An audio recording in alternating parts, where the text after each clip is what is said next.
Kampioenschap van Vlaanderen, the Championship of Flanders in the town of Koolskamp. It's the official championship of kermesses. We've got a 15-kilometer loop that we are going to do 11 times this year, and we got some pretty impressive sprinters on the start list. We'll get to that a little bit later. Sunday, the 24th, we are going to crown a new European champion on the Van Berg in Drenthe. And then the start was given by the town caller, which is tradition here in Koolskamp, for 165 kilometers of bike racing. Flag dropped, and immediately we have attacks from the teams from the Netherlands, both Volker Wessels and the Beat Cycling team, Bolton Equities Black Spoke also right there in the middle of the action. Tartelett Isorex there in the yellow. But this is not the breakaway that we would end up with, because these are the four guys we have in the break. In yellow, Thibaut Verhofstadt, the Belgian rider of Tartelett Isorex. Just ahead of him, a Frenchman, Samuel Leroux of Van Rijssel Roubaix Lille Métropole. With 162 of Q36.5, it's the youngest of them all, Fabio Christen, the Swiss rider, and leading Gijs van Hoeken of Human Powered Health. He's 31, he is the oldest of the four. Just under 66 kilometers to go, and the gap is just a minute. My name is José Bain, with me is Brian Smith. And Brian, with a field like we have here, we just saw the sprinters on our screen, this cannot end in anything else but a bunch sprint. You would think that, but you know, we have been foiled in the past. But yeah, these kind of perfect conditions, and you know, just looking at it, it's kind of cross tail, more kind of tailwind in towards the finishing line. And you know, of course, this lap, you know, we go around it 11 times, but it's almost perfect conditions. It'd be totally different if the wind was blowing a little bit. Then there'd be some echelons. Then we'd see something a little bit different. A little bit like Schelde Prize. Well, Schelde Prize is the World Championships for the sprinters. That's what they say anyway. But one year, Alexander Kristoff, because of the weather conditions, won it solo. That's true. But today, this is the king of the Kermes course. And, you know, who's going to win? So I think with the conditions here, almost perfect. Sunny, 22 to 24 degrees, you know, very light wind coming from the southeast. Like you just said, I really do think this will come down to a sprint. Yeah, for the people not familiar with a kermes, what is a kermes race? How would you describe it? Every town pretty much has them. We weren't too far away, Ardoi, in the Renewy Tour just a few weeks ago. And for those who watched that race, it's, you know, very similar flats, some small roads and, you know, twist and turn. But it's like, I don't know what you have in the Netherlands, but we have kind of town fetes, village fetes and things like that. Yeah. So it's a little bit like that. So every pretty much small town in Belgium, especially in this part of the world, has a kermes at some point in the year. Of course, they have different races, but I'm talking about pro kermeses. We're just looking at this. Happened about half an hour ago, where Caleb Ewan, non-first, dropped his chain, just got off his bike, team car comes up alongside soon. Blocked everything. Yeah, he just really nonchalantly, just like, you know, it's as if he's still half asleep. You know what I mean? So, but, you know, he'll come awake later on, and I think he's moving on to, I don't know if he's moving on, but there was talk, you know, the management not really kind of liking his attitude and things like that. So we'll have to kind of wait and see what happens with Caleb Ewan. But a kermes, especially the pro kermeses, they're dotted all over Belgium, different, and they're normally about anywhere between maybe kind of 12 and 15 kilometres, and you know, it's just round and round and round for about, you know, 4 hours, or less than 4 hours the speed they go at, you know, 3.5 hours, but it's normally about 100 miles, 160 k's. Top 30 get prizes. You already seen the, you know, the vans and the betting and all this sort of stuff. I always remember the dried fish. Who would eat dried fish? You know what I mean? So, and then you get your burger vans and various other things, your free mayonnaise, and it's just like come and, you know, a pro race is coming to you. The thing is, with a kermesse race, you look at the paper and decide what you want to do in the morning. Normally you don't, unless you're Belgian and you know they're coming up and, you know, have a programme and know where you are. But normally you'd get up, because it'd be pretty much almost every day. You get up, get the paper, right, there's kermesse there, right to it. Go into this kind of smoky back room of a cafe, show your licence, sign on, get a frame number and one back number, and that would be it. And then you'd go. So you didn't know how many people you'd be competing against. You'd turn up at the line maybe 5 minutes before, and there could be 60 people, there could be 200 people. So that's kermesse racing for you, and I think it's brilliant. Yeah, a friend of mine from America called Liam Flanagan, he has flown over for a month looking for a team as well. Just finished his education cum laude, and now does a month of these kermesse races in Belgium.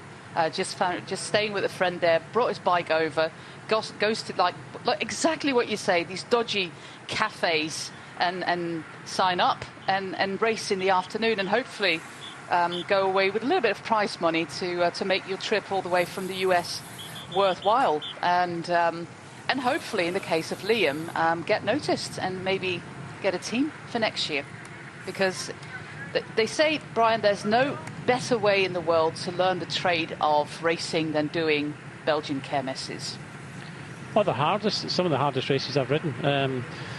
You know, in the past when I rode, you had a lot of kermesse teams. That's all they rode pretty much. Okay, they get in some of the classics, but they rode all these kermesses. There was a bit of a mafia as well, but some of these kermesse teams in my day, when we had a team of maybe 18, they had a team of about 28. I remember La William and various other teams, and it was just, you get turned up and the whole team would be in the front, and you know, it'd be so hard, so fast, and 100 miles you're doing 3.5 hours, and there's no place to get out the saddle and kind of rest. It's full on racing the whole time.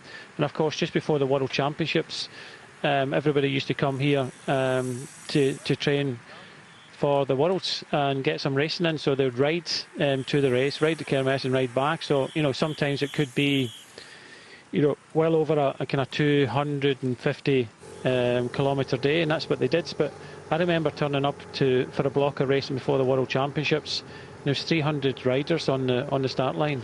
I know. And it was just savage. Everybody was there prepared. Of course, this is an unofficial championship and, you know, UCI event, but most of the other races are, you know, you just turn up and race, and you don't know who you're racing against. But a lot of the kind of top riders use it for training more than, you know, trying to get a result. Well, just a minute left as we cross the finish line again. Did you fall off your chair, Brian, there? Or are you okay? Yeah, I was moving was that something. A crash? Yeah, I had a shoot in the... that's a shoot in the commentary box. Well, we'll see if we'll get neutral service over to you, since the gap is just a minute. Yeah, these four riders, very experienced. Samuel Leroux, the man in fourth position. This is his sixth time racing here in Koolskamp. Thibaut Verhofstadt has done it 4 times, the man leading in the yellow and black. Gijs van Hoeken on his wheel in human-powered health colours, his 4th time. And only a youngster from Switzerland, Fabio Christen, is a newbie. He's, of course, the older brother of Jan Christen and the son of Josef Christen, also a good bike racer in his time, but especially Jan Christen, of course, a very promising young rider. Well, not a lot of stress in the peloton. They keep this at, well, a minute, which is, of course, easy to do. Maybe we can go over the start list. We already saw in that pre-show clip, Brian, some of the big names that we have. But maybe we can go over each and every one of the teams and just pinpoint the fast riders here, because apart from Lier and Caden Groves is probably going to get his 3rd Vuelta stage win today. It's 2:30 today, so this is not a spoiler. The race is not done. A lot of the fastest sprinters in the world are actually here. Yeah, I think the biggest name in the whole race is Van Saint Martinstijk. That's the biggest That was name really for good. me. Yeah, Really good. yeah. I've not seen a kind of name like that. You Dutch have kind of very long names, and yeah, that's a lot. That's the biggest name in the race. But talking about biggest talent, yeah, Jakobsen coming back to win again. He won it the last time. I think Philipsen. There's always a question of what he's a little move here coming from Beat Cycling, but yeah, just coming on here to Jasper Philipsen, had a win in the Renew Tour, looked good there. Gerben Thijssen, as you already mentioned, Intermarché. Caleb Ewan here for Lotto. Jaco, I've got Groenewegen, Kokar, Cofidis, possibly maybe Sarro for AG2R, Bahani. Be interesting to see David Decker. When he burst onto the scene, Jose, I was really excited about David Decker. I think it was the Tour of Dubai at the time and things like that. I finished second to Matthew van der Poel, and I thought, oh, here we go, another good Dutch sprinter, but he hasn't really kind of broken through. Moved over to Arkea Samsic, and he hasn't done too much. You've already mentioned Van Uden for DSM, Malacelli of Bingo, Nizzolo of Israel, Moschetti of Q36.5. So, but you know, there's others, Blickera as well for you know, Uno X. There's a lot of sprinters here, but you know, it's when the kind of smaller teams like this here try to get involved in the racing, and you know, it's good to see. Yeah, of course, I forgot one of the biggest names of the moment in Olaf Koy, but we don't have Jumbo-Visma on the start line here. So he's not racing here. What did you, well, you were, of course, part of the Tour of Britain coverage as the peloton with 58k to go has decided to just close the gap instantly. Although Ops in the Koenig is trying to relax this a little bit, this little attack that we just had. Olaf Koy, of course, he was absolutely dominant in the first 4 stages of the Tour. 4, 5, 4. Is he the fastest man now in the peloton? What's your take on that? I would say no. Potentially in the future, yes. I think the fastest man is Philipsen. So that's my take on things. You know, he was up against a couple of decent riders. He's up against the likes of Sam Bennett and Danny Van Poppel. Sam Bennett just didn't have the form. He was up against his own teammate that finished first and second, Wout van Aert. But I really do think that there was some decent sprinters, but there wasn't the class that we've got here. You know, when you rhyme off, when you get the start list, then you look at Lotto Distance and you saw Delay. And I know one of the start sheets I got, it said Arno, and I was like, what? They've got Caleb Ewan and Arno Delay riding at the same time, and it was actually Axel. It's in there, but yeah, the field here is a little bit better, a little higher standards of riders here. But yeah, of course, Olaf Koy going to be, you know, one of the big sprinters for Dutch cycling in the next few years for sure. I read this discussion on Twitter that. For quite some time, us Dutch people had a whole generation of fantastic climbers, starting with Geesink, Kelderman, Kruiswijk, Dumoulin, etc. And now we have an amazing generation of sprinters. It's really weird because in Belgium, it's now a little bit the other way around. They have the fantastic climbers and they have less sprinters, although they have, of course, Philipsen and Melier. But it's really funny how that goes in waves. Yeah, I often think that as well. There's also the point is, you know, how does Denmark produce someone as good as Jonas Vingegaard when it's absolutely flat there?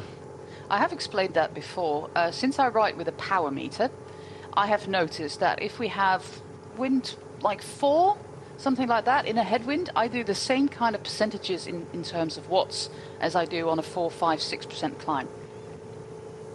That's how you get the power, I think. And then in my case, it would be lovely to lose 30 kilos and get a little bit faster uphill. But I think a lot of it is actually down to the wind. Yeah, quite. And, No, I see what you're saying, and yeah, I would say that, and I've said it in commentary before. I've been here when it's been windy. I've raced in Denmark when it's windy, it is, but when it's on a good day and not that windy, it's always difficult windy. because when I started training to certain, this was before power meters. I started to train to heart rate levels and different levels. I would go out and do kind of 3 hours at kind of level 2 or 3, and these different heart rate levels. I always found it hard to keep my heart rate level up at where it needed to be. I had to change down and actually pedal down hills and pedal a lot quicker to keep my heart rate up. So yeah, in the wind, of course, you can go into a block headwind and it's like climbing a mountain. I can totally understand that, but yeah, it doesn't really matter where you come from. We in the past we always say the riders from Colombia that started coming over to ride the Tour de France were just kind of gifted climbers because they stayed up up in the mountains and altitude and things like that. But that's not the case. It doesn't matter where you come, you can still do everything. But to answer your question, I really don't know how people go through, or how riders go through these different, how countries produce different types of riders. I think it's just per chance, or I really don't know that one.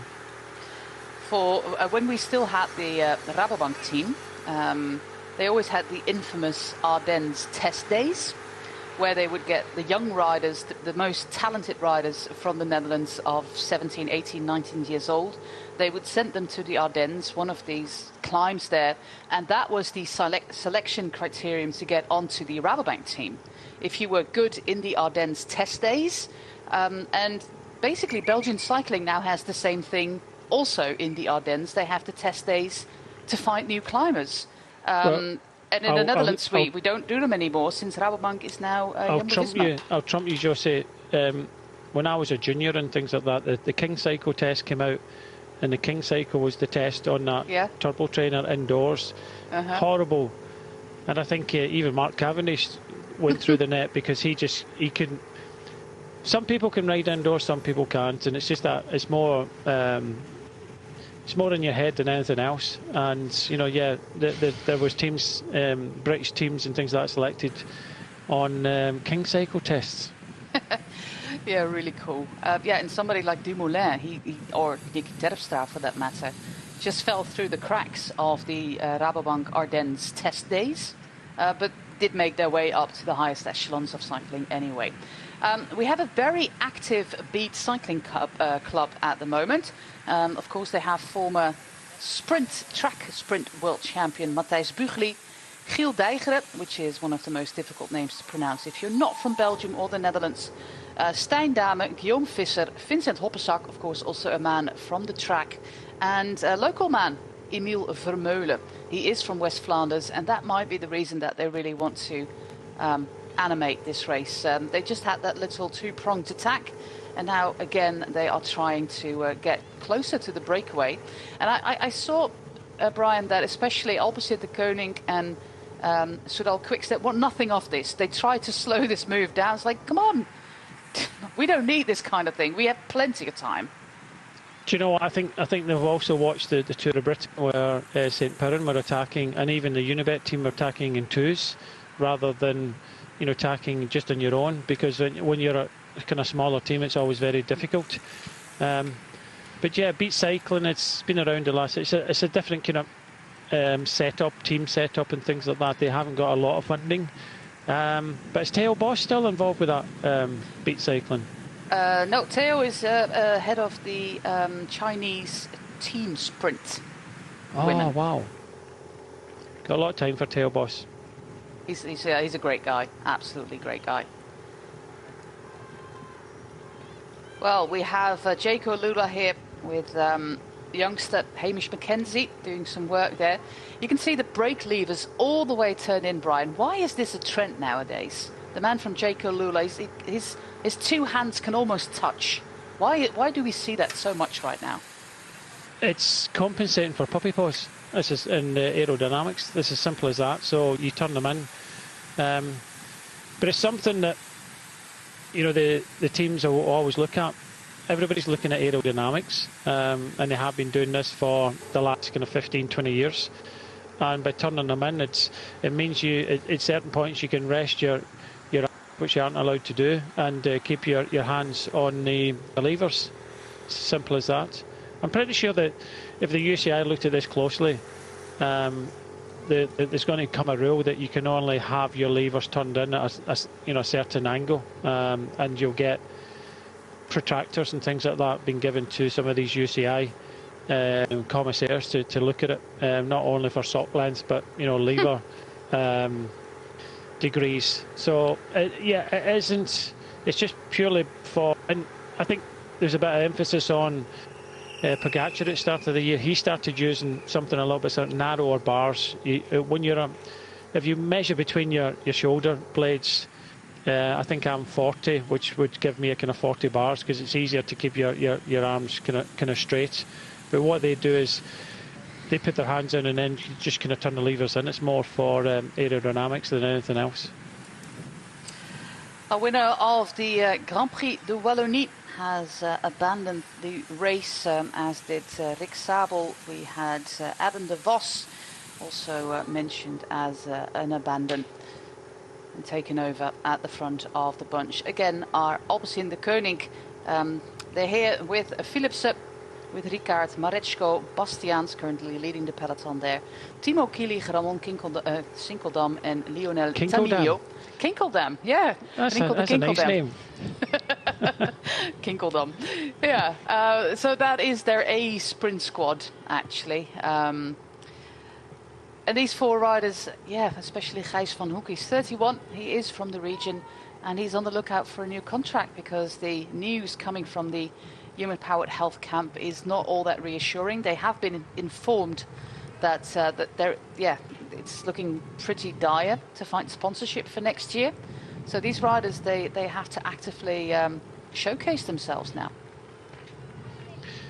Yeah, you have to. And talking about showcasing yourselves, I'm involved with a young development team in Scotland called the Cycling Academy, and they're actually over here. They're actually on the side of the road, parked up, watching the race. And it's something that, we get to see in the Tour of Britain, but in Scotland, because the Tour of Britain didn't go to Scotland, you don't get to see top riders. So they're parked up, I think it's in Pittem, which is about 5 kilometres to go to the finish. So if you see them on the side of the road, they're there to ride Kaiser de Juniors. Yep. Over the next couple of days. It's a 2.1 race, and so Finn Mason, and in fact Finn Mason, I have to say this, he's beaten me. I finished second in the British Junior Road Race Championships many moons ago, and there hasn't been a Scot won the British Junior title, and Finn Mason became the first rider. So well done, Finn. So he's over there riding in Belgium over the next couple of days. He's got Milo McIntosh, Ollie Walker, Niall Colquick, Ben Marsh and Ivan Sorby. So 6-man team over there with some of the best. As you know, Joe said, that's a hard race and a big junior race. So they're there with the world's best juniors. And that's what you're saying. You're talking about testing yourself, putting yourself in the short window. So yeah, I'm kind of proud that my small involvement and that team, the Cycling Academy in Scotland, is going from strength to strength, and hopefully it will do over the next kind of year or two. But yeah, it started just about 2 or 3 years ago, and these boys are over here hopefully enjoying some nice sun, because I was looking at the weather forecast. We in London here, we're getting about 27, 28 degrees at the weekend. In Scotland, it's 10 degrees less. 10? Yeah, it's 10. Oh, no. It's about 16 degrees up north. And kills the midges. Of course it does. But yeah, there seems to be a big separation. There's only, 400 miles between... Well, I was going to say 500 miles, but I can't sing.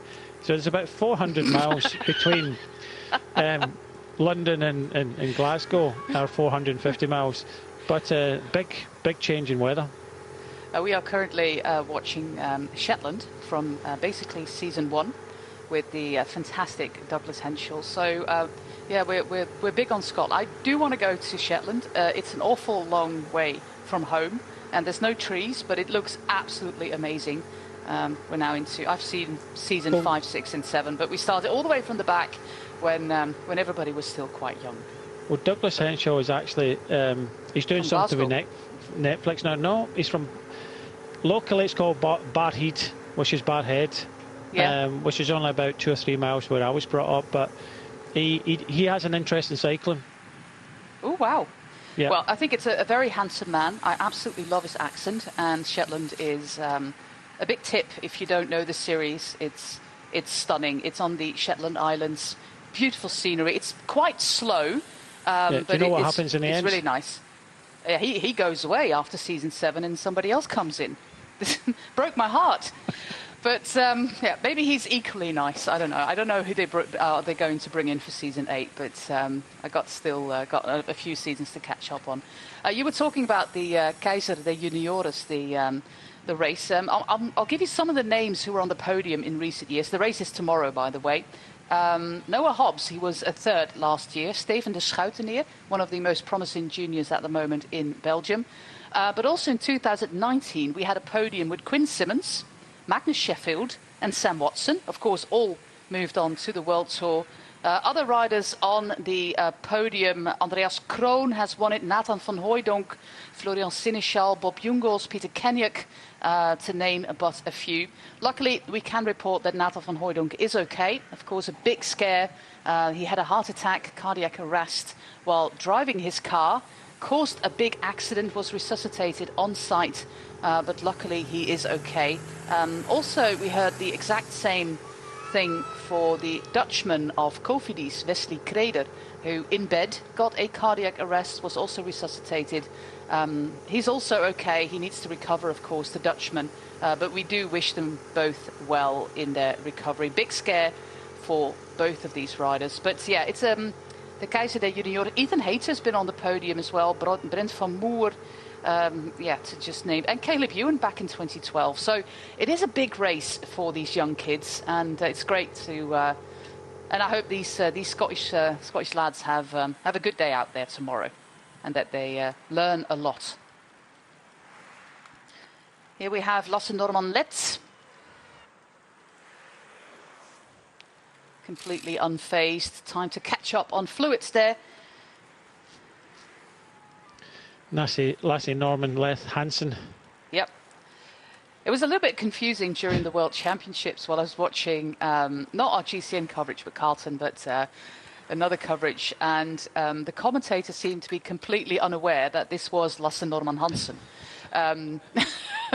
But in Denmark, of course, just like in the Netherlands, for example, but in Denmark, you can also take the name of your wife, so a composed name, Norman Let.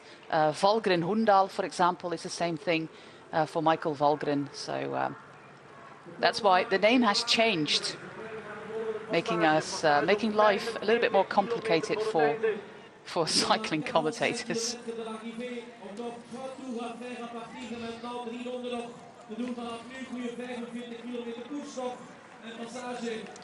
45 kilometres left to go. We've got our lap of 15 kilometres with, all in all, 5 turns. Well, 6 if you include this little passage through Koolskamp. And there's somebody there with one of these horns that you have. Multiple horns. Yeah. It's really funny, but also incredibly annoying. But this is exactly what Kermesse racing is. It's basically what we say in Dutch, rondje rond de kerk, a tour around the church. Church, yeah. And these fall kermesses or fall fairs, they usually coincided with the harvest times. So when the harvest was brought in from the land, there was a big fiesta, a big kermis in the villages where the farmers brought the harvest to the markets. They had a good pint of beer or 2, or quite possibly quite a few more. And now you've got fun fair rides and everything, and just like you said, snacks and dried fish for one reason or the other. I remember my first time going to Nokere Koersen, being on the Nokereberg, and there was this stand about 100 meters from the finish line, just next to the guy who was there with the betting board. Yeah. And I was like, who is going to snack on a dried piece of fish here, standing at the finish line watching Nokere Koersen? Yeah, it's one of these things, you know, when you finish a race, the first thing you want is a bit of dried fish to chew on. Or maybe there's some good recovery coming from it. Now we have, of course, somebody must buy it. Yeah, otherwise they wouldn't be there. There's a market for it. But it seems like our man from France is in a little bit of trouble now. He's on a huge gear. Looks like he might have some trouble there with his gearing because he can't follow the other three anymore. I think he's got a mechanical issue there with the shifting. I think it's more physical than anything. Well, that was a complete blow-up.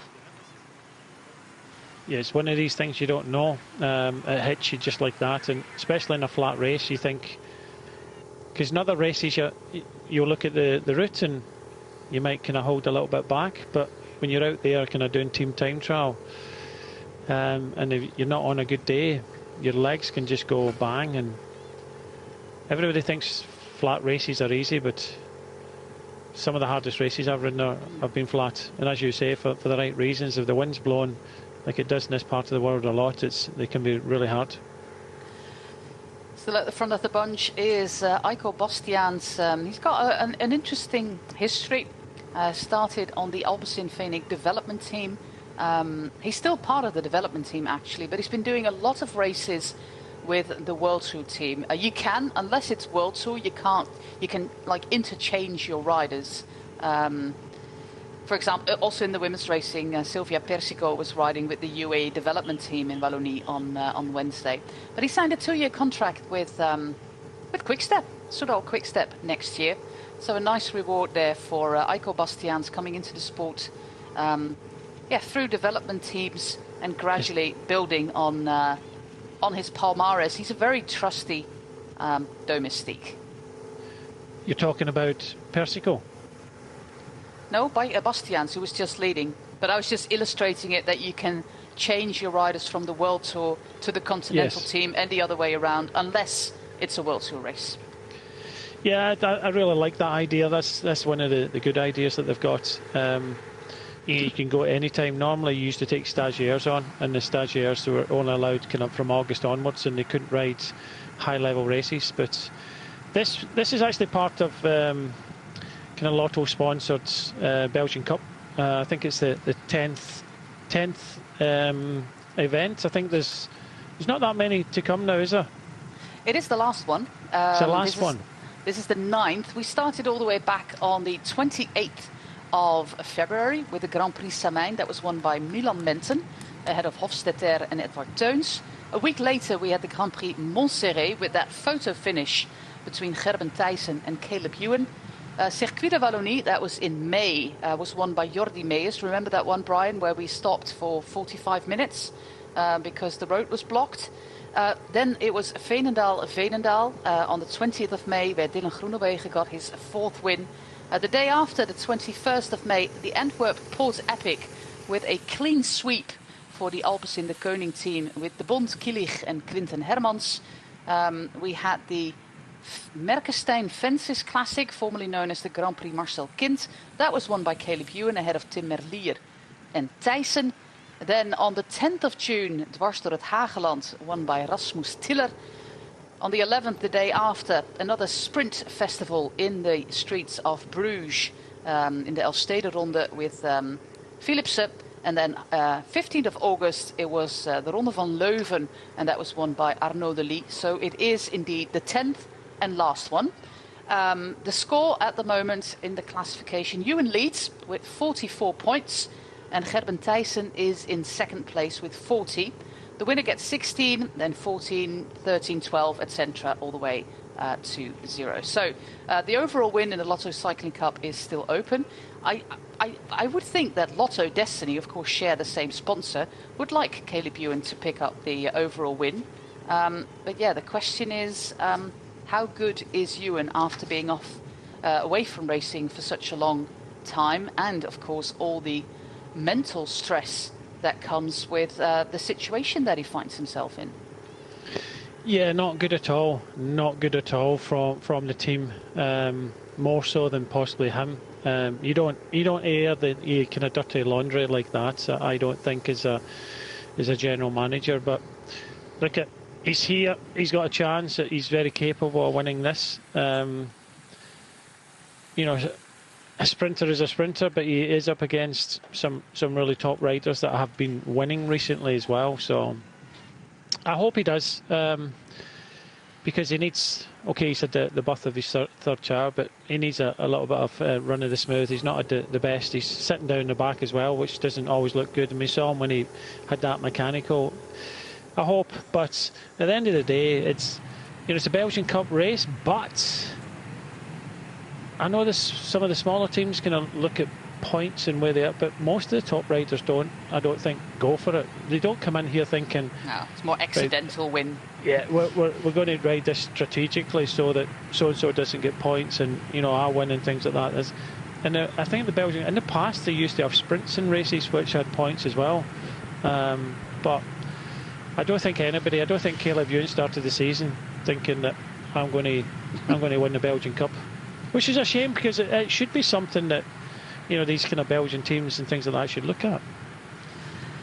Yeah, and also in the rule book, I couldn't find the premium that comes with it. I know that a couple of years ago there was quite a hefty prize purse coming with the Lotto Cycling Cup, but there was nothing on the website or in the race manual about how much money was actually involved in winning the classification over these 10 races of the Lotto Cycling Cup. Yeah, Caleb Ewan, he finds himself all the way at the back. Here we have him. And also the body language coming from that mechanical. I like Caleb Ewan. I don't want to say anything negative about it, but it must be hard on this man who was on the top of the sprinting world, won multiple Tour de France stages, and then read in the media that the manager, who's of course a new man, Stéphane Hulot, a Frenchman, say that about you. And Caleb Ewan has been really polite and never struck back in the media. Jason Buckert, his manager, said something about it, but he still has a contract for 2024. Of course, if both parties agree to rip that contract, he's a free agent. But Caleb Ewan is also not a cheap rider. In terms of salary because of his palmares, and not a lot of teams will have room in the budget to sign Caleb Ewan for next year. Unless you sort the damage very quickly, it's very difficult to come back from that. If you don't get on with your general manager, which is clear, or in the comments that the general manager has made, unless both you sit in a room and deal with it, then I don't think there's any way back, especially mentally. It's been a good team for Caleb Ewan, and like you say, since he crashed in the Tour de France with Pura Sagan a couple of years ago, he hasn't really kind of hit the top flight, and he's very capable of doing that. Does he need a new change? Well, I think so. Mentally, he does, but when you think it, the duo, Jasper de Bust and him, Jasper was brilliant for him, and that kind of duo really kind of worked. But I think when you've got a general manager saying these things, then I think Caleb has to look. But like you say, he's not a cheap rider, and where would he go? And I say this to a lot of people. The grass is not always greener. Just because you've got a big shiny bus, you don't know what's happening inside. And that's 100% the truth. You might look good from the outside, but internally, there's kind of different pressures and things like that within teams and things like that. So, a jump of the team, like you say, might be good for him, and I think he will do that. But it's making sure you get the right team, because some people jump teams and they don't perform the way they were performing before, and a lot of that's down to maybe not enjoying themselves. In any type of sport, you have to enjoy it to get motivated to do it to your best. Yep, most definitely. And of course, the team also sacked Alan Davies, the manager or the sports director that Caleb Ewan really had a good relationship with. Davies apparently sending some some lewd images via social media to people and was sacked from the team. Team calls it a private matter, but fact is that Davis is no longer connected to the team. I was also surprised to see Thierry Pridham leaving, and they bring in Tony Galopin as a sports director next year. Yeah, I think the job role of a sports director has changed a lot now. Before you used to have just kind of ex-bike riders, and there used to be maybe 4, 5, 6 in a team, but now they're, double digits. Now there's a lot of sports directors within teams. Tony Galopin over the years has been a very good rider. Just because you've been a decent enough rider and you go straight into a sports director's car will not make you a top sports director. You got to remember that a lot of sports people tend to be, a little bit selfish, and you have to be. You have to have that in your locker. You have to think of number one, and now you go as a sports director, you have to learn as to be, do what's best for the team, and have that strength to, and that delivery to get the respect from the team. And when you bark the orders of this, what's going to happen, they listen to you. We've seen recent happenings in different races that, in the end, although you've been told maybe in the meeting, but in the end, if you've got no radio communications and you can't see TV and things like that, riders have to think for themselves. And we've seen that in recent times where, mistakes have been made. So it's a hard enough job being a sports director. It's not easy at all. And, I've always said you need someone to look after the sports directors, because the sports directors look after the riders, but the sports directors are human as well. And if they make mistakes, which sometimes you're frightened to make, but if you make mistakes, who do you talk to? Who can you work with and things like that? Pardon? Ghostbusters. Who are you going to call? Yes. Who are you going to call? It's not as if you can go to your general manager, or because he's dealing with a lot of all different things. But I really do think that, and I think there are teams. I think maybe Roger Hammond kind of looks after, or he did do it with another team. Kind of look after the sports directors and the kind of performance side. Kind of heads up that area. But yeah, sometimes you need to bounce off ideas, and sometimes I'll get a phone from 1 or 2 sports directors before a race. And, asking me, right, what do you think about this? What do you think about that? You just have to kind of bounce off someone sometimes. Yeah, that goes, of course, with every job in the world, basically. I find it so remarkable that we have 5 riders of Lotto Destiny grouped together at the front, and what is supposed to be their main sprinter all the way at the back. It just... Of course, we've seen in recent days that optics do matter in the entire Jumbo-Visma leadership saga, where the higher management really got involved in the sports director's decisions on Monday. It was said, we are going to battle it out on the road. Well, optically, you have also tweeted about it. That didn't look too great. And then the higher management stepped in. And having Caleb Ewan there dangling at the back while the entire team is basically at the front, grouped together, that is just not a great image, in my opinion. No, it's not. And there was a rider from, he was riding for Omega Pharma, a British rider in the past, and he phoned me up and just for a bit of advice, and he told me he felt a little bit, whenever he knew that he was going to a certain race, because of what happened in the past at one race, every race he went to with this particular sports director, he just didn't feel motivated. And it's really, really hard. So any races he went, and you've got, and he got the information, and he had this sports director. And it's the same when you go to a race, you go to a stadium or go to anywhere where you've lost heavily.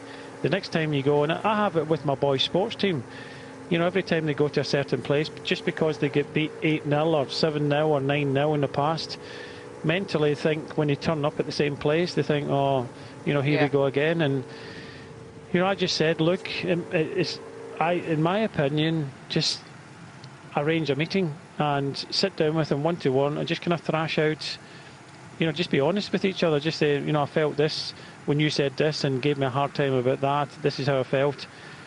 And he phoned me up about a few weeks later and says, I'm fine with him now. And you just have to get these kind of skeletons out the cupboard sometimes, and know that when you go to races that you're motivated to be here. Caleb Ewan, does he look motivated to be here? No. Does he get a chance of doing well in this race? Yes. So how do you sort that out? It's a tough one to crack. We still have got 3 leaders. Of course, we left Samuel Leroux behind, but we have Fabio Christen, the 21-year-old for Q36.5. Gijs van Hoeken, a man from West Flanders, at 31 of Human Powered Health, and Thibaut Verhofstadt of the Tartoletto Isorex team. There he is. He is at 25. 2 Belgians and 1 man from Switzerland defending a 34-second gap. To get through the Palmares of recent years, last year we had a podium with Fabio Jacobsen, Caleb Ewan and Dylan Groenewegen. It could happen again, they're all here. In 2021, Jasper Philipsen won ahead of Groenewegen and Martin Laas. 2020, of course, we didn't have a race. And then previous winners include Yannick Steimle. That was a solo, by the way. So it was not a bunch sprint, but a solo. Steimle, who is going to Q36.5 next year. 2018, Dylan Groenewegen. 2017, Gaviria, who's sadly out with a broken collarbone. 2016, Dupont. 2015, Govash.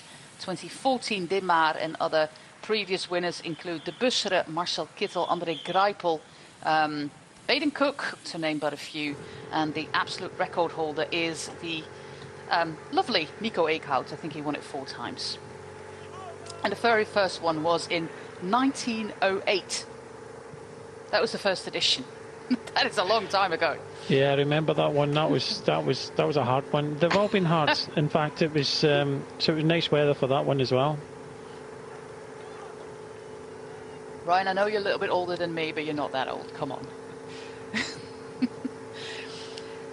Got some action here at the front of the bunch. The entire Lidl Trek team.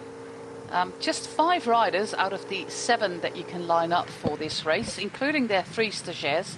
And this is our Flamme Rouge arch, which is made up of bicycle parts. I saw a picture of it before we came on our air, and I thought that looks rather lovely. It's not inflatable, so it can't deflate. No, and they're a thing of the past now. They're trying to stop them.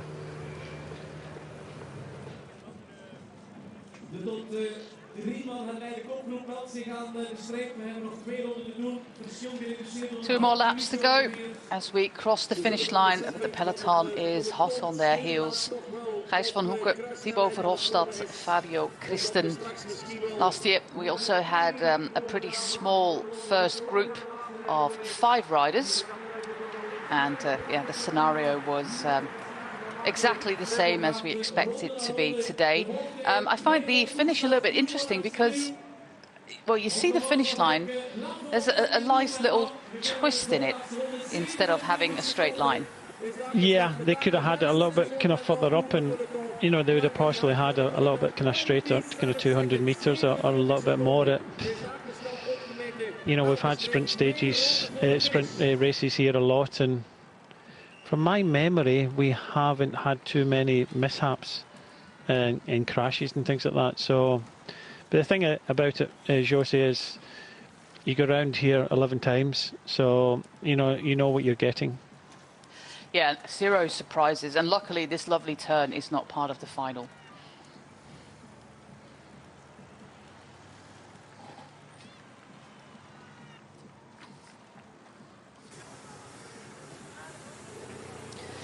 If we look on the map where we actually find Koolskamp, you just mentioned slightly north of Ardooien, that will not be all too familiar to people, but yeah, we're about 40 kilometers west of Ghent and about 30 kilometers south of Bruges, in the province of West Flanders, which is cycling crazy, I should say.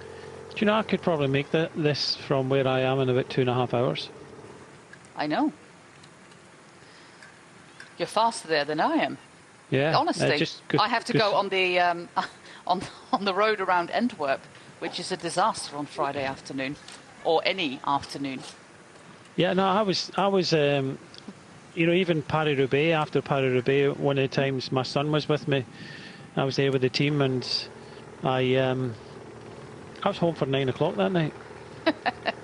Yeah, that's a lot faster. School the next day, but it's so close, but yet so far. That's what I couldn't understand when I first came down here. Why are we not getting more Brits going over to race over in kind of North France and Belgium, because it's so close? Because it's Brexit. Yeah, that's another case. Yeah, of course. Making it really hard to travel back and forth. Well, the pace is really up. We see Intermarché Wanty there. Of course, they are supporting Gerben Thijssen. Thijssen, who's doing well at the moment. Of course, the last big sprint race we had was last Sunday. It's called the Grand Prix de Fourmi, La Foi du Nord. That was a pretty good sprint where Tim Merlier just beat Gerben Thijssen on the line. We also have Matteo Moschetti there, who is finally getting back to form after a little bit of a harder time for him. So that was the podium in the north of France, in Fourmi, which is French for ants, actually. And we got the entire podium here as well. So Moschetti for Q36.5, Thijssen for Intermarché, and Tim Merlier, of course, he's racing in Slovakia.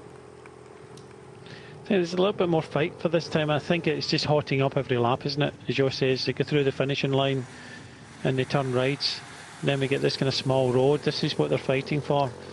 Don't think anything will happen, but you never know. It's a case of, if you don't make the effort and you know the attack starts and it breaks up, then you're out of position, and then you're on the back foot. But yeah, 16 seconds now to the three in front. Caleb Ewan just still propping up the rear. This man didn't just park his truck there by accident. They just planned that. They're just like we have in the Tour of Flanders sometimes. People just parking trucks knowing that they will be caught on camera, and that is exactly what happened there. It's free advertising for the owner of that transport company. See, this is what you have to kind of block in the road. See Philipsen just kind of blocking the roads. Just allowing one more rider to come through. It's always a decent enough tactic in that. There's no point your team making up the road with one other rider. Another rider, three riders would be better. But yeah, it's kind of sparked off a little bit here.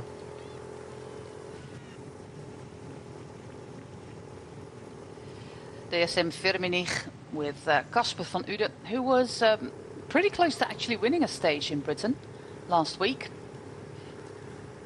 So another up-and-coming sprinter from the Netherlands, Jasper van Uden. Really narrow road here. But of course, this is the start of the lap. The roads will get wider all the way in the final 3Ks. But the thing is, you can do a bit of damage here. The wind coming slightly from the right-hand side. If you do get a good position as a team onto this road, it's a little bit easier to block the road. So when there's a split, then you've got a couple of minutes to get a good advantage, and then we come off this road onto a bigger road, then the other teams will be able to kind of move. But if you're a little bit too far back, then you're on the back foot. So very important, and you can see everybody, when we come up to the finishing line, they're starting to come up in numbers to get good position for this point.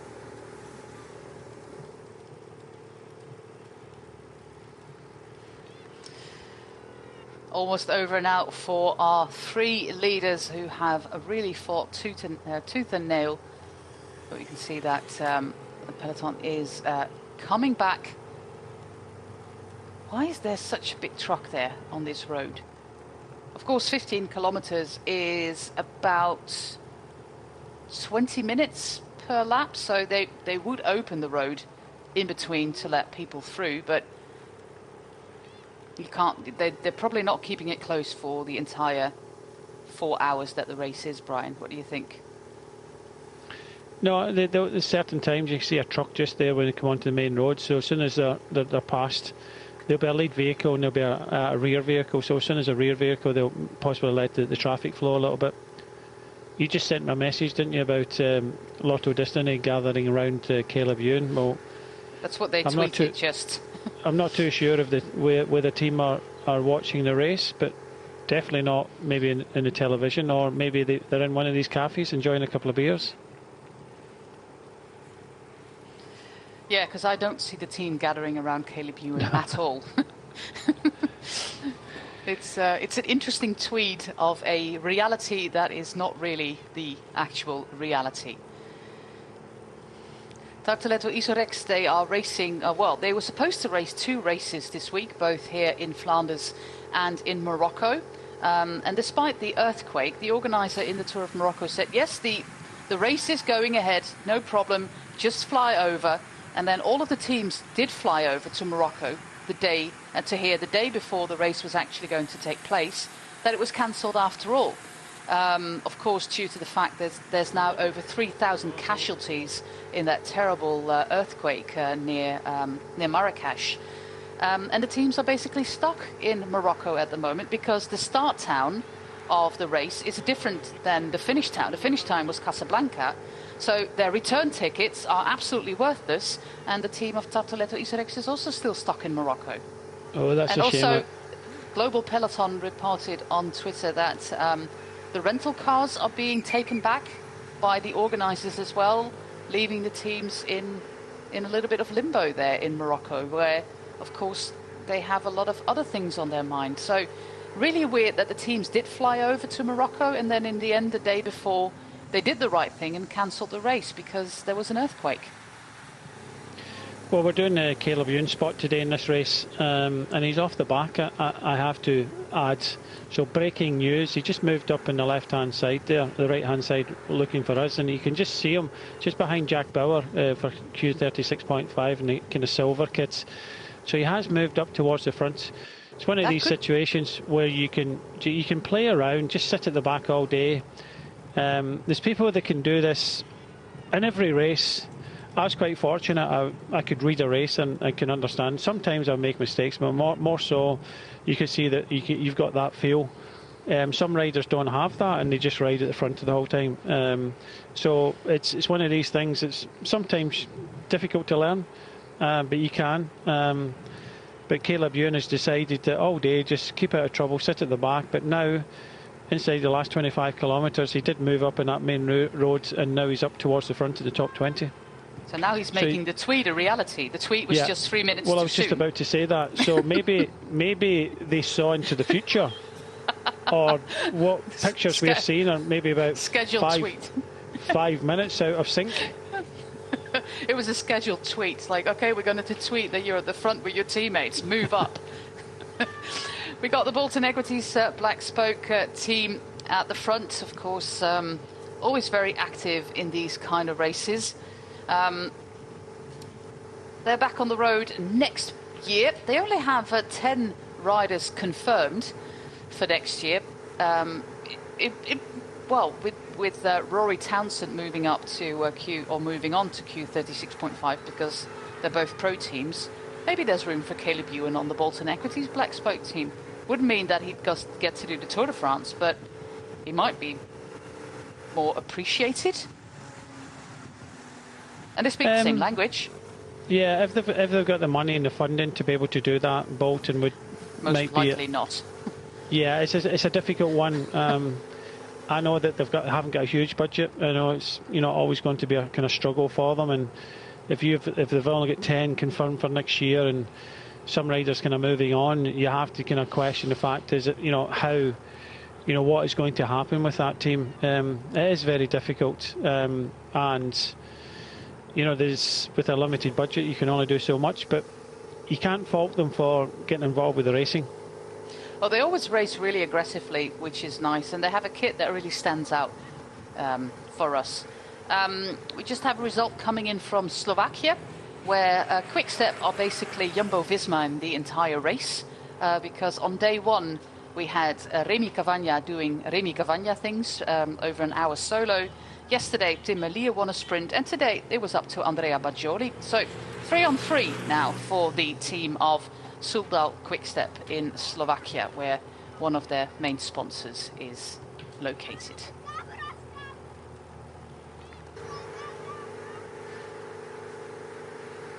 DSM Firmenich there on the left side of the road, right side if you're looking, watching television. John Dinkel, Pavel Bittner, Patrick Eddy, Alex Appensen, Niels Eekhoff, Tim Naberman and Casper van Uden is the team of DSM Firmenich. We also have Van Rijssel, Roubaix, Lille Metropole. They have a few faster guys there. They have Rait Arm, who is former national champion of Estonia, I think. Thomas Bouda, Thomas Denis, Leroux, but he abandoned. Mengeno, Kenny Molly and Norman Vatra. They're very active at the front, and they're also basically just 45 minutes away from their home base. It's almost a home race for them. Very close indeed, but yeah, 20 kilometres ago, time to kind of switch on, and we can see that with a lot of the teams not wanting to kind of miss a beat, and trying to get it in colour format, because there's a couple of narrow sections and you really want to have be at the front in numbers. Jasper de Jager is the rider for Intermarché Circus Vanti, who have a team with a few of their development team riders like Alessio Delle Vedove, an Italian rider, and Jasper de Jager. Both of them pretty successful so far. Their development team, led by former pro Kevin van Melsen, is doing really well. They have a fantastic young man from Eritrea on the team in Arefine. Absolutely a name to follow, in the footsteps, of course, of Binyam Grimay. 9 seconds, the peloton is almost back to the leaders, who never really got a big gap. I think it's never been over 2 minutes for our 4 leaders. Originally with Samuel Leroux, but left now are Fabio Christen for Q36.5, Gijs van Hoeken for Human Powered Health, and Thibaut Verhofstadt for Tartoletto Isorex. And as you know, they are sponsored by Cakes.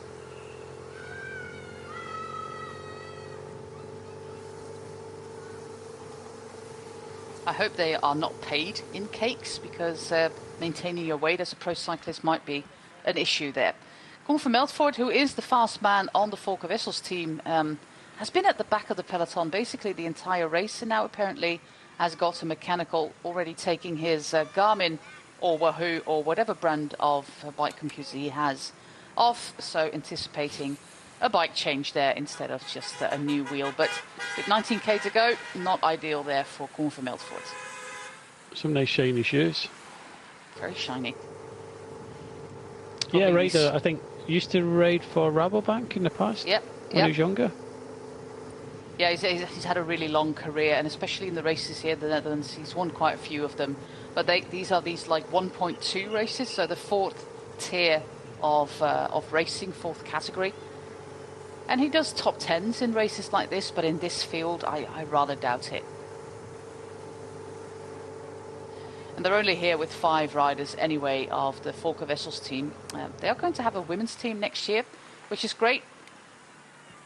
Another flat tyre here for Timo Kilich.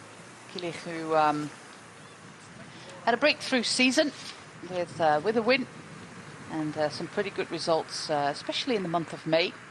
Former cyclocross rider Timo Kilich. And of course, that's an easy switch if you're already part of the Alps in the Koning, Christoph and Philip Roodhoofd family, to go from cyclocross to road, or back, or both. Or in the case of Puk Pieterse, mountain biking as well.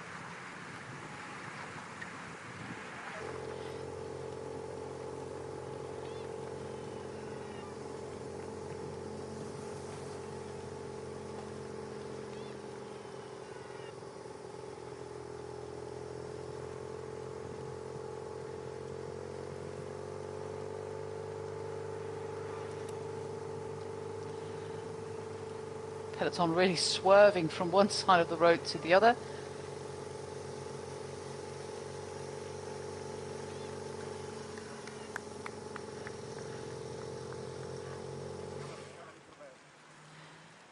like we have another problem here for Alpecin de Koning. Is it Timo Kilich again? That looks like the chain is back up. It is apparently one of their protected riders because there is an order in how you place bikes on the roof of the car, isn't there, Brian?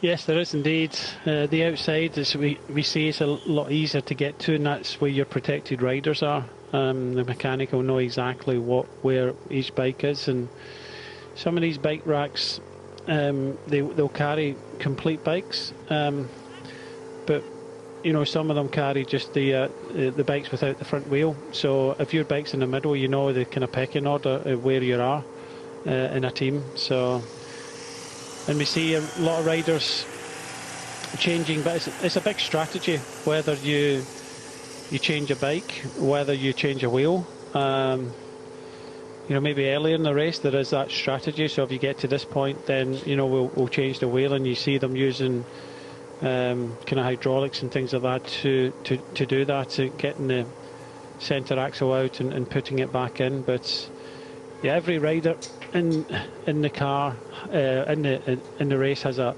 bike on top of the vehicle. Where it's placed determines where you are in the kind of hierarchy of the team.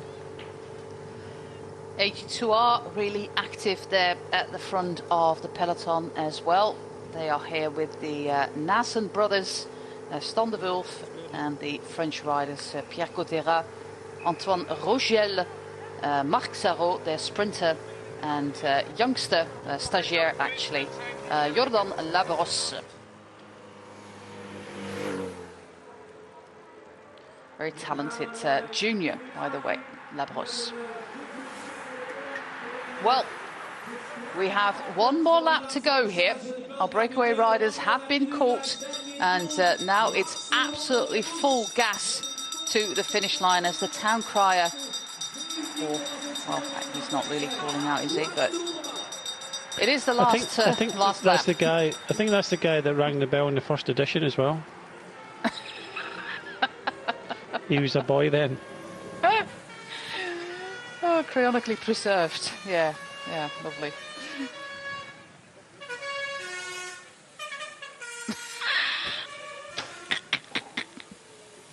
Oh God, this is priceless, priceless. Doing the final countdown. On the horns. Icing on holds, yeah.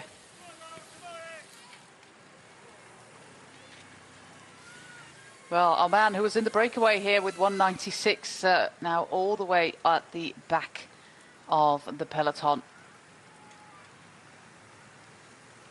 Same goes for Martin Pedersen, of course, the brother of Mes Pedersen. A special moment for them came last month when they were racing the Tour of Denmark together, and Mes won a stage with his brother by his side. It meant a lot to both of them, is what Pedersen said in the post-race interview. The fastest schedule was around 10 to 4. I think we'll end up on that one. Maybe even a little bit faster than that, because the lap is around 20 minutes, is it?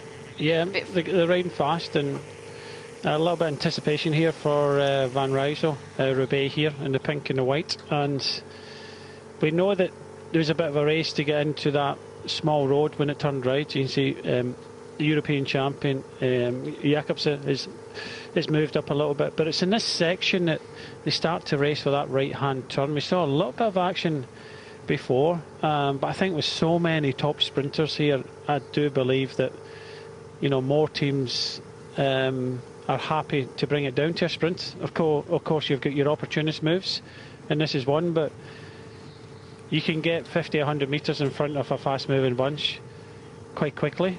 But is holding it, you know, to hold and do this kind of time trial effort, his just legs are burning, and you know, you've got this washing machine effect behind, and you know, he's brought back quite quickly. So I think that'll be his last effort of the day. But this is an important bit here that make sure you get good position into this kind of right-hand turn, because if it starts to race and it kind of splits up, as we said in the lap previously, it's quite easy to kind of block the road. And there he goes on the right-hand side, from front to back in about 5 seconds. Yeah, Kenny Molly, he was in the breakaway in Grand Prix de Wallonie on Wednesday, and this was his last effort of the day. About Fabio Jacobs, he's not going to defend his title next Sunday, or, well, Sunday in 1 week, 24th. The Dutch team has Elmar Reinders, Daan Holen, Mike Teunissen, Olaf Kooi, Marijn van den Berg, Niels Eekhoff, Sjoerd Baks, and good old Bauke Mollema. It's, despite the fact it is in the Netherlands, a race which is quite punchy. Normally it was 44 minutes above sea level, and now it's over 60. They made the Van Berg even higher than it was. That's right, it's in the Netherlands this year. I was just looking at his Lido Trek, just came on here. I thought they were maybe trying to kind of set something up. As you know, that Stuyven is there, and looking at their team, they don't really have a kind of maybe a sprinter, top end sprinter. Of course, Stuyven is a very strong rider, but I'm talking about with the amount of talent we've got here, I think it's going to be very difficult. Yeah, that's why you have to push to the front. Exactly. That is the most important reason. Two of the other Lidl Trek riders are here with Ebersold and Pedersen, and we have a crash there on the right side of the road. I think I did spot the mullet of Cyrus Monk there. Well, that's nasty from the Soudal rider. Yeah, this is Cyrus Monk. There's a lot of angry grunts here. Jack we Bauer. have Davide Persico. Also, 201 is right arm. That is indeed his name. Do not make fun of it. Somebody throws a bottle on the side, and maybe it bounces back on the road there. Because it seemed like it was bouncing back on the road there, Brian, that bottle. No, yeah, it's kind of hard to see. Just a bit of a kind of bottleneck. Yeah, they have 3 riders left now at the front with Tim Teutenberg, Jasper Stuyven and Daan Holen for Lidl Trek. Stuyven, of course, has done a really long solo before. Well, it was 16 kilometers, I think, in Kuurne, keeping the peloton at about 10-12 seconds. It was absolutely nail-biting stuff there by Jasper Stuyven quite early on in his career. But the weather is just too relaxed. There's not enough wind. There's no rain.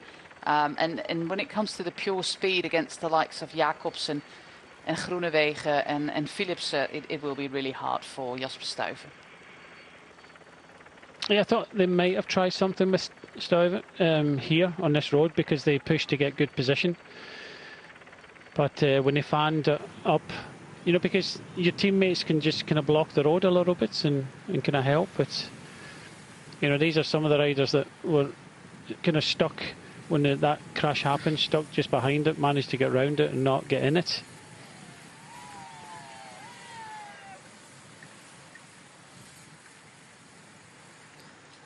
That's Hamish Mackenzie there with the flapping bib numbers. They're usually stickers nowadays, are they? That you just stick onto your skin suit. No more pins and needles necessary. Yeah, it's an essential in your kit bag when you go to all these races, that you had pins. Yep. Safety pins. Cedric Beulens is the rider for Lotto Destiny at the front, glancing over his shoulder to see where Caleb Ewan is. We also have Cofidis there at the front with Brian Coquart. Yeah, he's nodding. Come over to our side here. Yeah, that was Walscheid. I'll tell you that, Walscheid, as we know, a good sprinter, but it looks as if they're setting this up for Coquart, the smaller of the sprinters, and having Walscheid as a leader in this sort of course would be terrific. Yeah, most definitely. He's going to swap teams. Max Walscheid is going to Jaco Alula next year. So he's going to leave Cofidis and move on to Australian team Jaco Alula. Yeah, we lost a few riders. Hopefully for them, those were the riders who were not going to contest the sprint. When you find yourself all the way at the back of the bunch at 11 kilometres to go, that is just not the best place to be. Well, Phillips is at the back there, number 11. he's taking it easy down the back. It's wall to wall or curbside to curbside the whole way at the moment. So there's no real stress. If you're down the back, it's a bit more relaxed. He's just on the right hand side, behind the kind of cough of the sled, doing the right thing and using the bike track here. But yeah, sometimes you have to, keep the stress levels down. Know the moments where you can move up. And there's no point kind of burning teammates at the front here. You can see Caleb Ewan right in the middle there being looked after by his team. So his team has gathered to the front to look after him. He's just having to kind of lean on a couple of riders to stay in his line of his train. Yeah, this is really early to already do that. Oof, that curb there is not ideal. But yeah, already have your team at the front with 9 kilometers to go is slightly ambitious, in my opinion. But about Philipsen, we have seen, of course, in the Tour de France, they are the masters of timing sprints. But the thing is, I know it's a long way, but it's less stressful. Everybody knows in these kind of circuit races, it's better to kind of burn a few teammates at the front and keep close to the front. Otherwise, you sit down the back and take the risk, as some teams do. But, 8.7 is too far to go. It's when you turn onto the main road and start heading back in towards the finish. That's the way where you want to be kind of hitting the front. So, but you don't want to be caught up in this kind of melee behind. You risk crashing, which we've already had. But there seems to be a lot of nerves in the peloton. You can just see where the movement. People are moving up on the left-hand side. Nobody can move up on the right-hand side. Still, Jasper Philipsen just kind of sitting back there, so just keeping his nose out the wind. A little bit of shoulder barging there between Jacobsen and Tom Sexton, I think it was, of the Bolton Equities team. And now we also have X getting to the front. They're here with Abrahamsen, Bendix and Blikrap, who is their fast man. Guttenstadt, Let Levy and Leuland. Bottles flying everywhere. We haven't talked about Arkea Samsic yet. Of course, they have Nasser Bouhanni, but I think it's an understatement to say, Brian, that this has not been the year of Nasser Bouhanni. No, but he's got a nice gold decoy helmet on, so it'll be easy to spot him. Normally, he does stealth black helmet, so and now it's gold. He's gone all bling today, possibly thinking that it might change his luck. Chances. He might get a good chance here. They have another, they have some other fast riders on the team. Capiot, David Dekker, Mozzato, can also win bike races, as they've shown in the past. But yeah, it would be nice for Bouhanni to win. A late flyer there from Bingo Wallonie-Bruxelles. I would say this is Cyril Dessal. But we'll have to wait. We have seen before with the rider from Van Rijssel that, this was 10 meters at the front and then 25 meters behind the peloton in the span of 1 minute. Yeah, that could be the case again. Just taking that opportunity. Possibly better just to kind of try and look after their sprinter, but they've got Malacelli. But if you don't believe Malacelli is maybe quick enough, then this is what teams will do. Just get that little bit of glory at the front. It doesn't last long, but some riders will do it. X have Louis Bendix at the front. We spoke about Pro KMS's. Something that's pretty popular this time of year in Belgium is also Derny racing. So you either have a KMS or a Derny race. And Louis Bendix did one a couple of days ago, where you race behind a Derny, that's it, and then hope to win a bike race. Aren't the Dennys an advantage having an engine though? They are the old-fashioned ones, yeah, not the electrical ones. Well, that was a short-lived attack there by Bingo Wallonie-Bruxelles. So we go back to our sprint trains. The three remaining riders of Lidl Trek nicely together. We haven't mentioned Movistar just yet. Of course, they had hoped to race here with Fernando Gaviria as one of the top sprinters in the world. But sadly, Gaviria is out with a broken collarbone. I think it's actually the second time this year that he broke the exact same collarbone. So it's the end of the season for the Colombian sprinter of Team Movistar.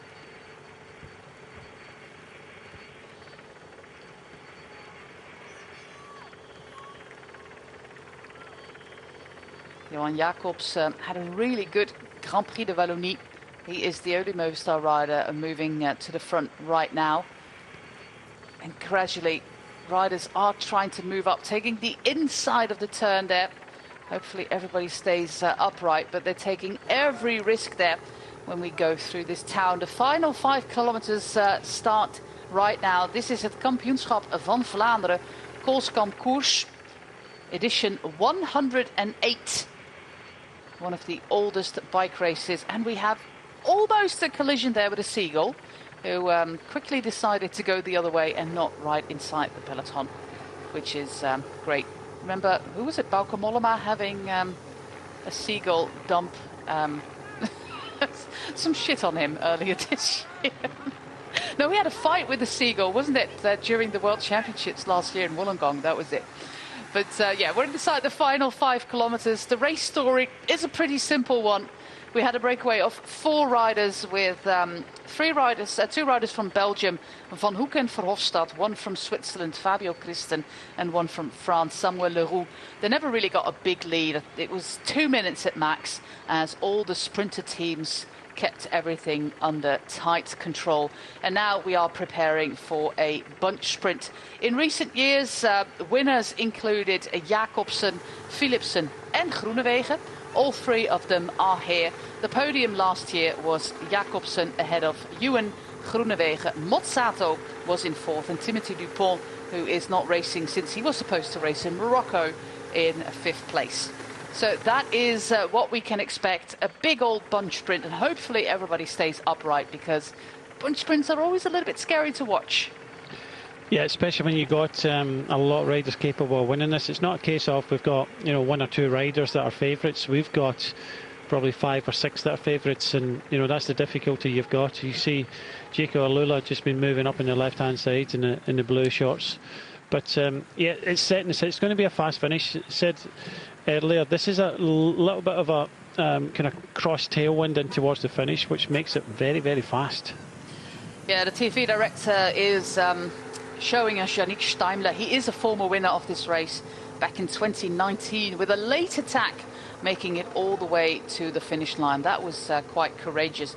But let me give you the stats of Groenewegen in recent years. 2017, he was 2nd. 2018, he won. 2019, he was 3rd. 2021, he was 2nd. And 2022, he was 3rd again. So on the podium for 5 of the 6 most recent editions of this race was Dylan Groenewegen. Here racing with Durbo, Mackenzie, Mesketch, O'Brien, Elmar Reinders and Campbell Stewart in that train of Jaco Alula.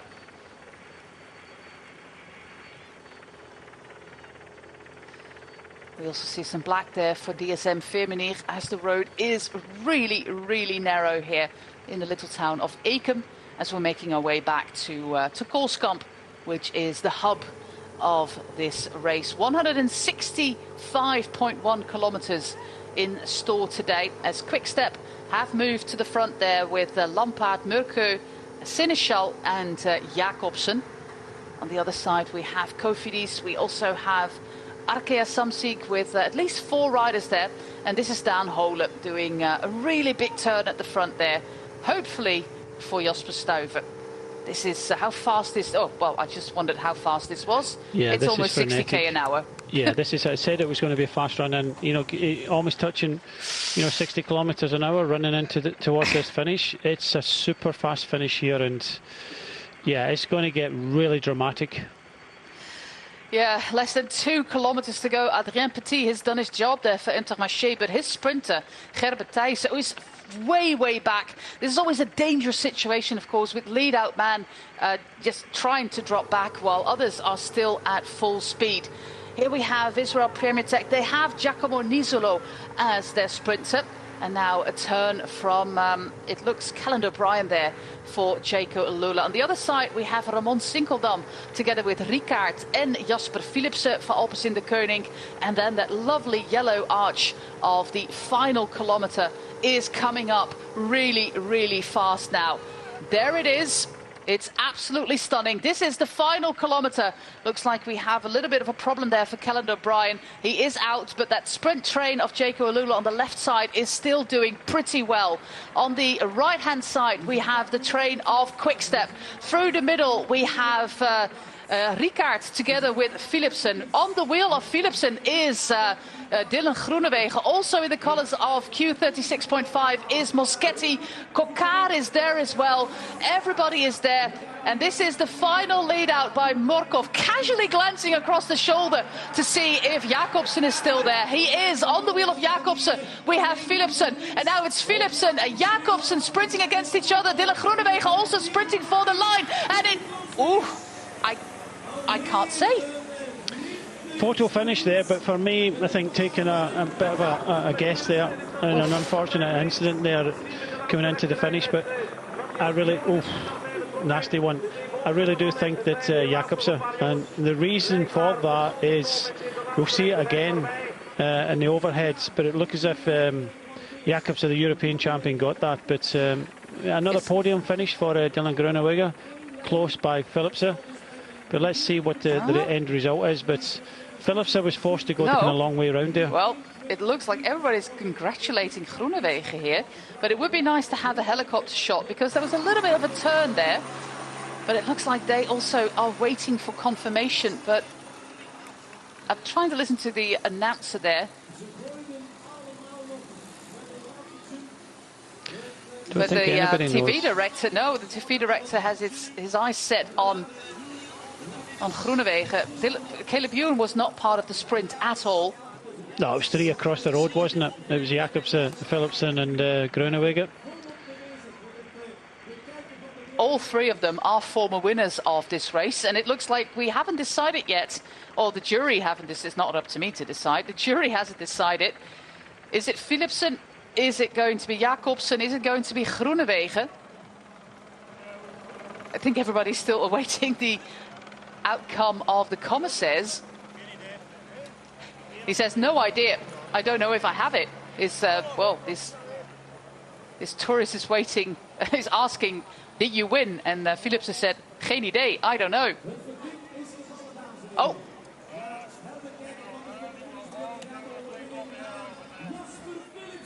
Jasper Philipsen is announced as winner. And now we're going to watch the sprint again, Brian. Yeah, watch this. He's got a teammate in front of him on the left-hand side. He looks, but he goes to the left, kind of blocks them over. But this time, Morkov was kind of leading out Jacobsen. He's just kind of holding back to rush in. But when he goes the quickest way to the finishing line. Watch Philipsen. He goes the long way around to the left. Quickest way was where Jacobsen went. Dylan Groenewegen came up very, very quickly here. Did think that, it was in the shove. I think Jacobsen ends up in third place there. But both Philipsen and Groenewegen come round a long way. Yeah. Jacobsen had the quickest way to the line, but I think he might end up third in the throw there. Yeah, with Kokar in fourth. Oof, that was very close between Groenewegen and Philipsen. But yeah, he is announced the winner. Yes, there is the confirmation. Jasper Philipsen wins again, just like he did in 2021. After a rather magnificent sprint here in Kampioenschap van Vlaanderen, Koolskamp.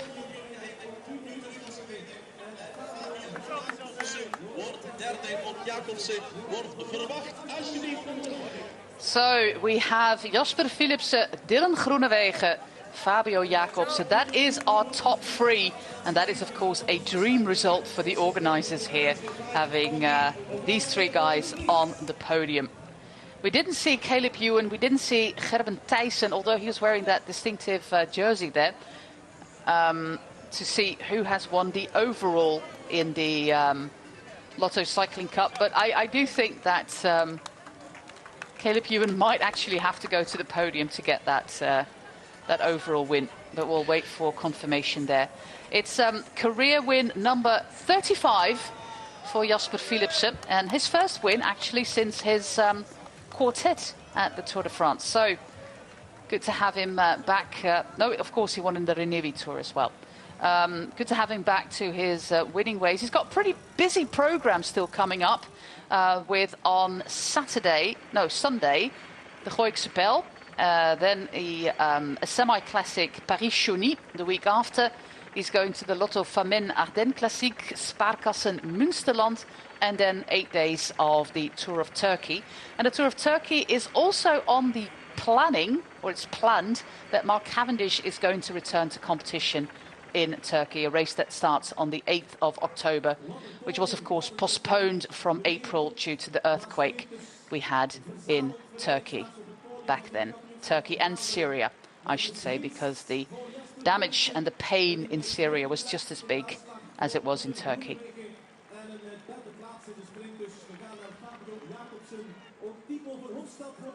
I was just looking at that replay again there. Jacobsen, I think he was dying a little bit and he threw a little bit too early. Philipsen, Groenewegen, Jacobsen, Kokkaar, Moschetti, Sarrault, Stuyven, Beulens, Einhorn and Nizzolo, meaning that Beulens is the best rider for Lotto Destiny here. But a good win there for Jasper Philipsen here in Koolskamp. But yeah, tomorrow, we got a pretty impressive field. We got Mes Pedersen, for example. It's not confirmed just yet, I think, the team for Lidl Trek. But it's going to be an exciting race tomorrow, and we'll be on at 3:45. That gives me a lot of time to put in a big ride tomorrow, Brian. Our summary of today's race, Kampioenschap van Vlaanderen edition 108, 165 kilometers, 11 laps of 15k, a breakaway of 4 with Belgians Gijs van Hoeken, Thibaut Verhofstadt, French rider in Peek, Samuel Leroux, and a Swiss rider for Q36.5, Fabio Christen, the youngest of the three. And then in the penultimate lap, they were caught by the peloton. The pace was really, really high in that finale. There was a little bit of wind, but on the circuit, it was never, the stretches of road were never long enough to really make a difference. Sadly, we also had a little bit of a crash here, not taking out any of the big favorites, and then that speed towards that final kilometer was so high. Impressive train there for Jaco Alula, and on the other side the train for Jacobsen, for Soudal Quickstep, with Morkov as his last man, as happened so many times. On the wheel of Jacobsen we have Kokkaar, on the wheel of Jacobsen we also have Philipsen and Groenewegen going all the way around, and then in the end the top speed, the highest speed was by Jasper Philipsen, just beating Groenewegen by an inch. And Groenewegen said in his interview, Brian, that it always falls, it seems to fall Philipsen's way this year quite often. Of course, we have seen a lot of close sprints. You make your own luck. You make your own luck, and like you also said, Josie, that right time, right place, and launching your sprint at the right time. You heard from Jacobsen, he was tying up a little bit for that. He a fraction of a second he's thrown his bike because he knows they're coming. The fastest in the last 50 metres there was Groenewegen. Mm-hmm. He was on the wheel of Philipsen and he made up almost a bike length. So that's the difference in sprinting. The quality sprinters, and each three of them could have won. If Groenewegen was in Philipsen's place on Jacobsen's wheel, I think Groenewegen would have won. It's all ifs and buts and it's split-second decisions. So over the last part there, Groenewegen came from a little bit further behind. Jacobsen started his sprint a little bit too early. And it just so happens that the winner started at the perfect time. And then we have this lovely jersey.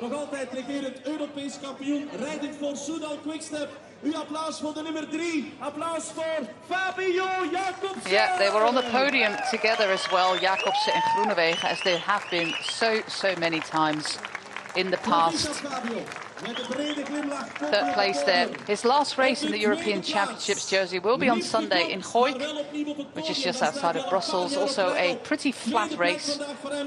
So he's going to try to give Patrick Lefevre's team one last win before moving over to DSM. Second place for Dylan Groenewegen. doing one better than he did last year. Aangeduid als officieel winnaar van de 107e editie van het Kampioenschap van Vlaanderen. Hij zet zijn zegenreeks waar hij eigenlijk al heel het jaar mee bezig is gewoon verder. De sprinter van Alpes in de Koning wint vandaag in Koolskamp. Uw overwinningsapplaus voor Jasper Philipsen! And of course, a pretty popular man is Jasper Philipsen. Without Mathieu van der Poel as his lead-out. Van der Poel, he is starting with number 1 tomorrow, but he said in the Belgian media, Brian, that he feels that he won't get back to form this year and he might cut his road program a little bit shorter than anticipated. He wasn't, he was 4th, I think, in Wallonie, but it was, it's hard to find form after you ticked off the main boxes, the main goals of your season. Yeah, you can only have so many kind of peaks and troughs, and you have to have those troughs to have the peaks, so that kind of downtime and kind of refresh and come back. But I think it's more mental than anything else. Kermes King. Yeah. What a great trophy that is. Yeah, we've got some big names going tomorrow in the Super 8 Classic, formerly Primus Classic, formerly Grand Prix Peter van Petergem, who's of course still the race director. And Brian and I will be with you tomorrow, 3:45 here on GCN Plus, Discovery Plus and Eurosport. And that's what you get if you are the winner. You get the Championships jersey.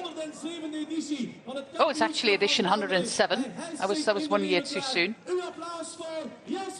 There he is, the Championship of Flanders with the Flemish lion on his chest for the man from Ham.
This was the Flemish anthem. Of course, the Belgian national anthem is called La Brabançon.